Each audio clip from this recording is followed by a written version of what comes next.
Welcome back. People in West Michigan love to golf, so this summer, why not get out there and work on your golf skills a little bit?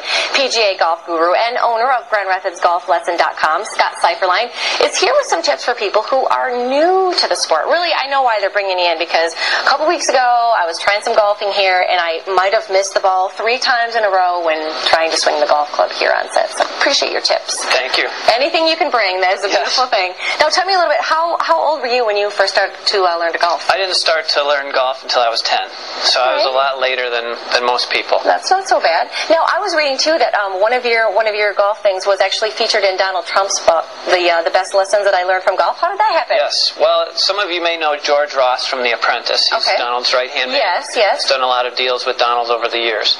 And I was teaching George at Middle Bay Country Club.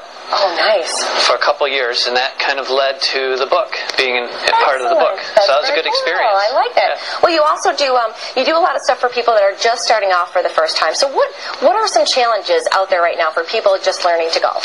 Well, I want everyone to understand that's a new golfer that the game is designed for expert players. Yes. That's the hardest part to overcome. It can't all be Tiger Woods, too. The tee boxes are designed for expert players. The length of the hole is designed for expert players. Right. The clubs are designed for expert players. All the rules are designed for expert players. So it's such a hard game for new golfers. We've found that statistics showed 3 million people are starting the game every year, but we're also losing 3 million people every year. Right. So the game is not growing. A lot of those new golfers, they try it once or twice and they quit right away because they're thrown into situations that are designed for expert players only. This is true. So if you are going to be starting out golfing and you want to kind of learn, is it best to go with a golf instructor? I mean, is that the best way to kind of start, or do you just need to get out there and go with some friends that know how to golf and just kind of, learn from them? Well, and everything else we do as far as sports go, we have a soccer coach when we're a child learning soccer. We have a baseball coach. We have a basketball coach. We're coached all the way up from the start of every sport that we play. So why not have a golf coach as well? Absolutely. That can kind of give you a little leg up on things. Now, you brought some clubs along with you, and you brought a club. So let's talk a little bit about what you want to show us here today. Right. Well, first of all, I want everyone to understand that in the game of golf, there's 14 golf clubs in a golf bag, but most of those are for decorative purposes only. Exactly. That's what I think. For new golfers, the only clubs new golfers should have are sand wedge, pitching wedge, 9-iron, 8-iron, and 7-iron. That's what we have here. Okay. Starting out the game, you need a lot of loft. Okay. And these clubs provide you with a lot of loft to make the game. A lot of height to really get that first ball out there. A lot of initial launch angle and height to get the ball up so that they have some confidence starting out. Okay. If they choose to use what's called a fairway metal or a driver, they should have one that has a lot of loft. You can see that this one has a fair amount of loft on it. There's actually 19 degrees of loft on this. How do you know that it's got loft on it? Where the angle from the bottom to the top, that's what you're looking at? Right. If we turn this down, that decreases the loft, so it drives the ball lower.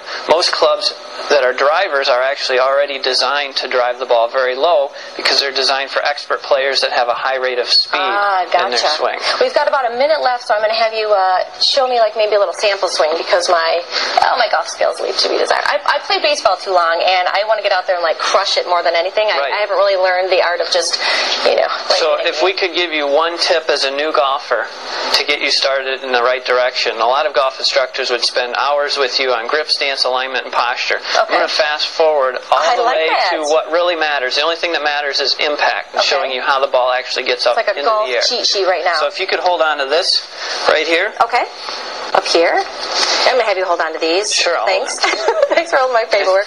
And most new golfers perceive that they need to get the club under the ball, and that actually causes the club to come up and hit the ball on the ground. Okay. We actually need to come alongside of the ball and strike down on it so that the club is not at its lowest point until after impact with the ball. So you would come into it this direction, leading with your lead arm. With this one right here. Your left arm as a right-handed player. It would strike the ball, and then your club, after impact, would actually catch some of the turf past the ball rather than before it. Add it a little bit And do you recommend golfing in 2 or 3 inch heels? I mean, what works usually for you? 4. 4 inch heels? All right. Well, I like that very much. Well, thank you very much for the golf tip. We appreciate it. You have a fabulous ebook as well that we have a link to online. It's the 7 Myths of Golf, and of course you can find more about that and how to get a hold of Scott all online at the Take 5 homepage.